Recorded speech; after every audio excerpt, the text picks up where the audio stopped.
Ya, mohon teman-teman untuk mari kita tempat.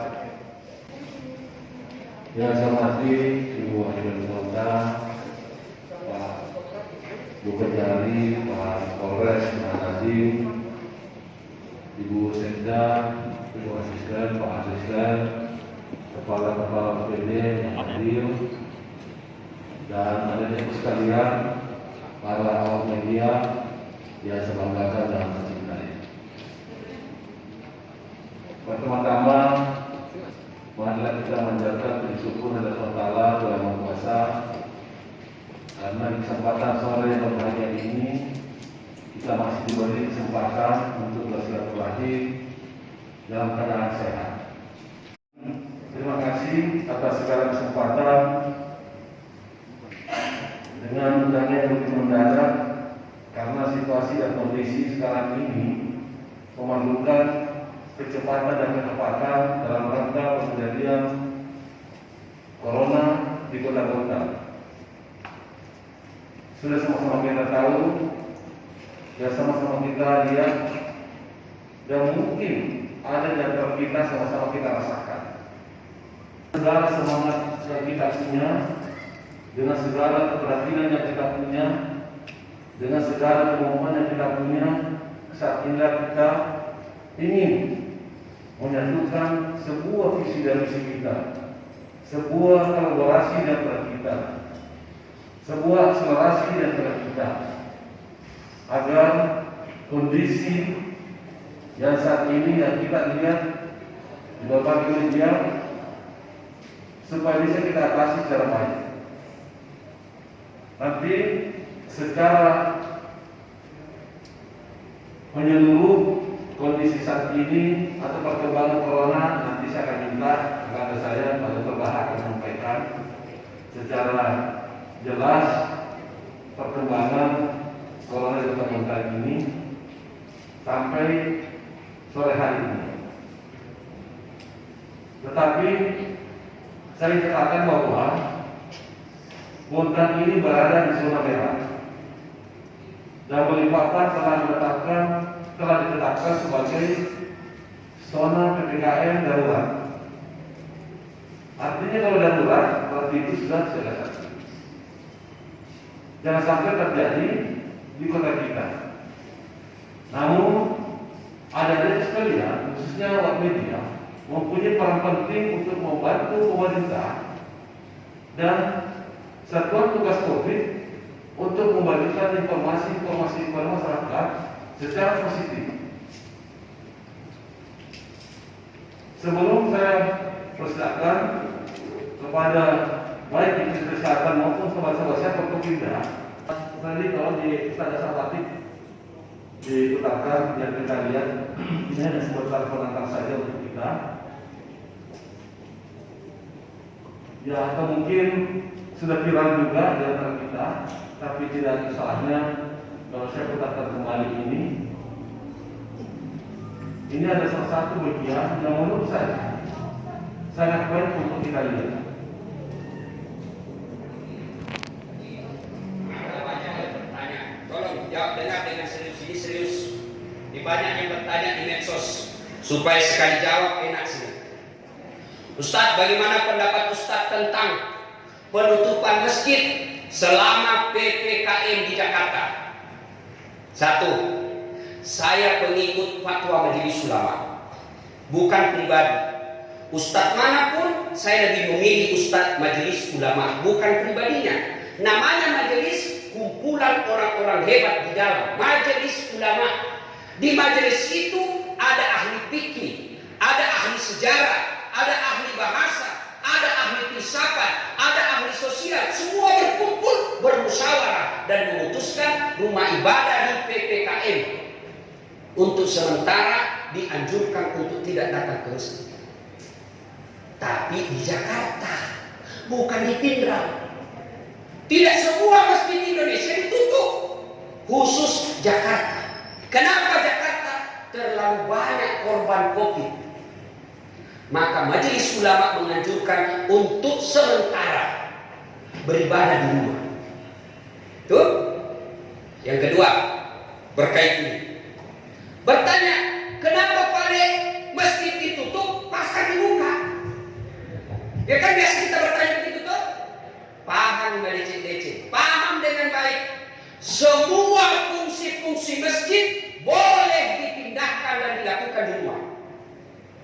Saya bilang, semua fungsi-fungsi masjid boleh dipindah ke rumah dan dilaksanakan di rumah.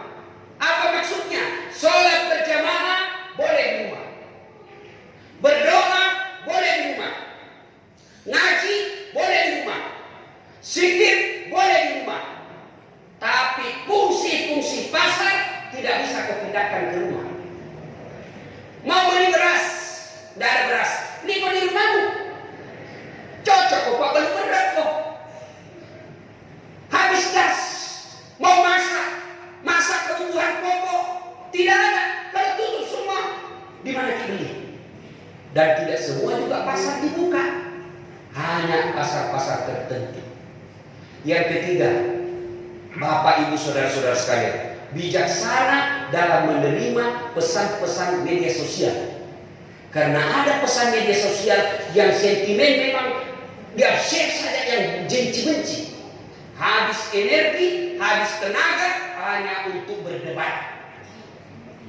Yang keempat, kita berpesan kepada pemerintah untuk lebih serius lagi menangani COVID ini. Yang kelima, kepada saudara-saudara kami para pengusaha, kepada saudara-saudara kami para pengusaha, terutama mereka yang bergerak di bisnis alat kesehatan, tolong jangan jadikan COVID ini, jangan jadikan wabah ini sebagai ladang bisnis. Kami tidak pernah marah kalau kau bisnis ladang sawit, kami ikhlas kamu berbisnis tambang, tapi tolong jangan jadikan COVID ini sebagai ladang bisnis di antara kalian. Kasihan masyarakat kita. Mereka hilang nafkahnya, mereka hilang lapangan kerjanya, mereka hilang keluarganya. Lalu kau jadikan ini COVID sebagai ladang bisnis, demi Allah tidak berkah hidupmu sampai akhirat. Mudah-mudahan COVID ini segera berlalu. Tidak enak kita punya hidup selama COVID. Kemana-mana tutup masker, kemana-mana kita selalu stres. Sampai di rumah ada juga lebih menakutkan lagi. Mak jalo taruh benewe, meloti mewe, ini dalam punya watak Pak. Masih sakit pula, pangangi masih kesekolah. Kalau lihat tu sakit bene tak enak. Tanya ya Pak, tanya ya. Ini mana tu? Saya hanya memperlihatkan itu sebagai bagian supaya kita tidak terlalu stres dan tidak terlalu kita terlalu pusing sosial. Ini hanya salah satu ungkapan dari orang ulama yang mengikuti fatwa. Artinya kenapa di Jakarta masjid ditutup? Karena dalam keadaan darurat, dalam keadaan zona merah. Sama kita dengan Jakarta. Dan kita serta-merta tidak punya alasan juga kalau misalnya masjid itu boleh ditutup. Tentu masjid ditutup karena punya alasan kita. Kalau tidak punya alasan tidak mungkin. Tempat-tempat ibadah tidak mungkin. Tapi ini ada surat edaran dari Mendagri yang menguatkan untuk kita semua melakukan tindakan tegas terhadap protokol kesehatan ini untuk antisipasi mengendalikan yang namanya corona. Bapak Ibu sekalian yang saya muliakan, sekali lagi katakan bahwa semua langkah telah kami ambil, semua cara telah kami lakukan, dan semua potensi telah kami serahkan itu semua, mulai aparatur, mulai perusahaan, dan termasuk hari ini teman-teman Bapak, semua kita kerahkan sekarang. Semua kita kerahkan. Kenapa? Karena pengendalian COVID ini tidak bisa hanya untuk pemerintah saja, tapi untuk kita semua. Kami juga menyadari bahwa pada pentingnya Bapak Ibu melakukan kegiatan untuk melanjutkan segala harapan dan cita-cita kita. Tetapi perlu kita sadari bersama bahwa jauh lebih penting menjaga kesehatan itu. Begitu banyak saudara kita yang telah menjadi korban, meninggalkan kita semua. Bahkan begitu banyak saudara kita yang terpapar saat ini di rumah sakit. Bahkan begitu banyak keluarga kita yang di karantina, isolasi mandiri. Dan begitu banyak petugas-petugas pengamanan, petugas nakes yang 24 jam berjibaku hanya untuk menjaga agar kita semua dalam keadaan sehat. Bontan mulai hari ini kemarin telah melakukan penyekatan, bahkan penutupan. Bontan telah melakukan vaksinasi terus-menerus untuk menjaga agar kita tidak terjangkit, tidak terpapar masalah corona. Bontan telah melakukan pengurangan terkait masalah kegiatan-kegiatan dari jumlah kapasitas yang ada. Pemerintah Bontan telah menerapkan WFO dan menjaga semuanya. Dan hari ini ada sekalian yang menurut kami penting untuk kami bersilaturahim, untuk melihat visi-misi yang sama, tujuan yang sama, agar masyarakat agar pemerintah dan kita semua di sini ada yang sekarang menjadi penyambung lidah bagi kami untuk memberikan informasi-informasi yang positif, informasi-informasi tentang protokol kesehatan agar kita semua bisa terhindar dari hal masalah virus satu ini. Hari ini informasi yang terakhir yang saya dapat sore ini ada 90 lagi terpapar. Tapi nanti oleh berbahas ada saya yang menjelaskan di atas, jadi kita juga lebih tahu perkembangan 2-3 hari ini. Mulai hari ini hari apa nih? Hari Kamis mulai hari Senin, Selasa, Rabu, Kamis 3 hari yang lalu dijelaskan. Jadi kita juga melihat perkembangan. Dan berapa banyak yang meninggal dan apa yang terjadi dalam sakit, baik pemerintah maupun rumah sakit swasta. Termasuk antisipasi ketika lonjakan ini tidak bisa diatasi, yaitu safe house dan lain-lain. Namun sebelumnya, Pak Dr. ada sudah datang, presiden. Coba dicek dulu. Selamat sore dan selamat siang untuk kita sekalian. Salam Swastiastu. Yang terhormat Bontan dari Bapak Wali Kota, Ibu Wakil Wali Kota dan seluruhnya, tidak ada yang ingin rakyatnya menderita, tidak ada seperti itu. Sehingga segala daya upaya kita kerahkan, ya, tenaga, biaya, pikiran untuk menangani COVID di Kota Bontan ini.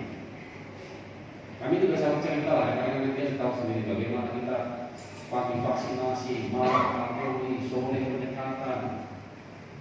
Hampir tidak ada libur, tidak ada satu minggu itu. Semua kita kerahkan untuk menangani COVID ini. Wacana untuk melakukan tidak terlalu terang, mekanismenya seperti apa dan kapan kira-kira akan diterapkan untuk mengurangi penularan COVID-19 di Kota? Mungkin ini Saya Sapril dari Bidang Pengadaan Strategi. Mungkin pertama dari surat edaran terakhir dari Satgas itu ini konfirmasi aja kok pertama. Itu dilakukan ditiadakan pada untuk tahun ini melihat keputusan dan sekarang itu saya baca di surat edaran Satgas yang terakhir. Itu yang pertama. Terus Pak saya mau konfirmasi soal kewajiban bagi orang-orang Bontan yang menyertakan surat vaksinasi COVID. Nah di surat edaran di Satgas itu kan tidak ada sampai kemarin ada yang tertulis bahwa surat vaksinasi COVID itu wajib disertakan pada surat panggilan legal bagi luar Bontan gitu. Nah terus untuk mungkin Pak Dandim sama Pak Kapolres, Pak untuk melanjutkan vaksinasi TNI Polri itu kapan Pak? Karena minggu lalu kan direncanakan akan ditunda sampai minggu ini Pak. Nah sampai sekarang ini kita belum dengar kelanjutannya seperti apa. Mungkin itu saja. Assalamualaikum warahmatullahi wabarakatuh. Haris dari Kalipos. Pertanyaan saya yang pertama, kasus aktif tadi sudah 1000. Saya lihat di infografis yang ada bahwa jumlah pasien isoman itu 4 kali lipat dibandingkan dengan jumlah yang dirawat di fasilitas kesehatan. Apakah ada upaya dari pemerintah Kota Bontang sendiri seperti Jakarta menggunakan sebuah fasilitas umum untuk menampung? Mengingat tadi kan agak susah, dinas kesehatan agak susah untuk memetakan klaster apa dan sebagainya. Ini untuk menekan laju penyebaran COVID-19. Selain Senawal Guntur mungkin dan kalau misalkan sudah ada rencana untuk penggunaan untuk Senawal Guntur, kira-kira targetnya kapan? Itu yang pertama. Yang kedua, tadi Pak Kadis Dinas Kesehatan menyatakan bahwa ada 1 pasien meninggal yaitu nakes. Sejauh ini sejak awal pandemi sampai sekarang, berapa total nakes yang sudah terpapar COVID-19 dan juga berapa jumlah yang sudah meninggal? Itu yang kedua. Yang ketiga, tadi tambahan terkait penggunaan rumah sakit. Nah, selain dari RSUD, rumah sakit mana lagi yang akan ditambah bed occupancy rate-nya untuk menangani COVID-19 ini? Mengingat tadi kan ada beberapa rumah sakit seperti Amalia, Yabis itu menggunakan set house. Nah, kalau misalkan dirikan lagi, apakah ada potensi untuk penggunaan seperti hotel kayak rumah sakit satelit seperti itu di kelanjutannya, karena mengingat trennya ini sangat meningkat sekali. Itu dulu, terima kasih. Yang masalah perjalanan baru dan biar datanya ini. Jadi kemarin itu saya sama ya baik, untuk terkait dengan bagi sekali yang saya sampaikan bahwa setelah lebaran kemarin sekira tanggal 17 Mei kami sudah kirim ke Balitbang Kementerian Kesehatan, ya, dan itu sudah beberapa kali juga saya hubungi teman-teman di provinsi untuk mengkonfirmasi sudah ada enggak hasilnya. Jadi kami kemarin kirim 23 sampel, ya. Hampir tiap itu saya tanyakan ke provinsi, sudah ada enggak, sudah ada enggak. Terakhir tadi sebelum acara ini, saya karena saya jadi nanti ada yang tanya, ternyata saya hubungi lagi, ternyata sampai saat ini, ya, sampel yang kami kirim untuk mengetahui varian apa yang ada di Bontang itu sampai saat ini belum keluar. Belum keluar. Ya. Namun demikian,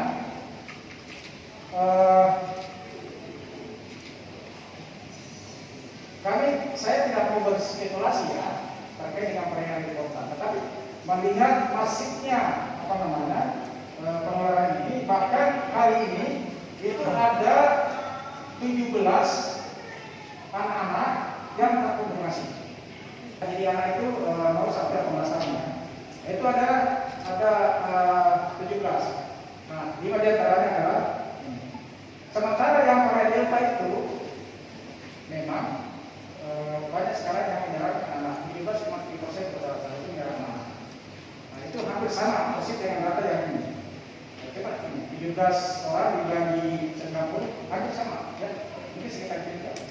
Ini kami untuk kelanjutan pasien kami masih menunggu pasti dari pusat. Insya Allah nanti mungkin ditambahkan oleh Pak Nadi, ya Pak Nadi. Kami tadi sudah koordinasi juga dengan Pak Nadi.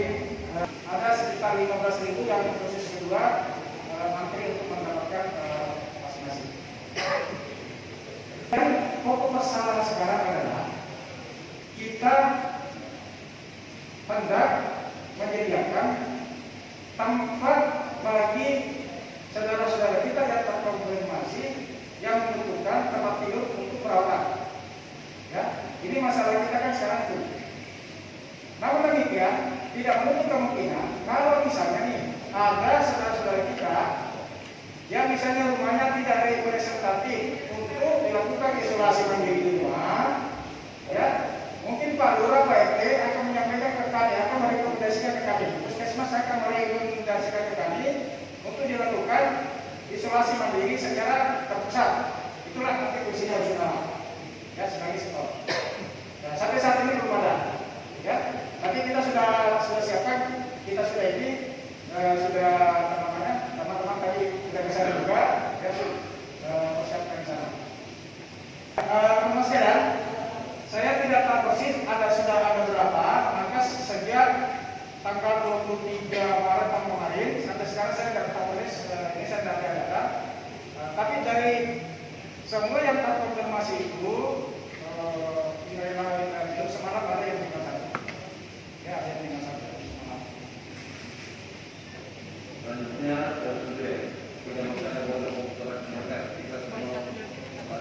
kami sudah siapkan surat ke rumah sakit yang berpotensi untuk menambah kapasitas tempat tidurnya. Ya, tadi kami sudah bikin suratnya, karena kita bisa meningkatkan kapasitas tempat tidur sampai 50%. Ya, sampai 50%. Nah, dari saya sendiri tadi secara sudah dihitung itu bisa kita lakukan. Jadi kalau misalnya tambah misalnya itu tempat tidurnya 100, berarti sekitar 80%. Sekitar 80% tempat tidur. Nah, Pertanyaannya, izin Pak Wali. Lanjut. Saya sampaikan kepada seluruh rekan-rekan media sekalian. Jadi tadi siang pun kami setelah ada gelar pasukan kemudian peninjauan penyekatan kami tidak dengan Bapak Panglima. Kemudian ini yang saya paparkan ini data kemarin yang memang update kemarin. Jadi terbaru tadi yang saya sampaikan ke Pak Tadi. Next. Jadi kami sampaikan analisa penambahan positif COVID kenapa dari mulai kluster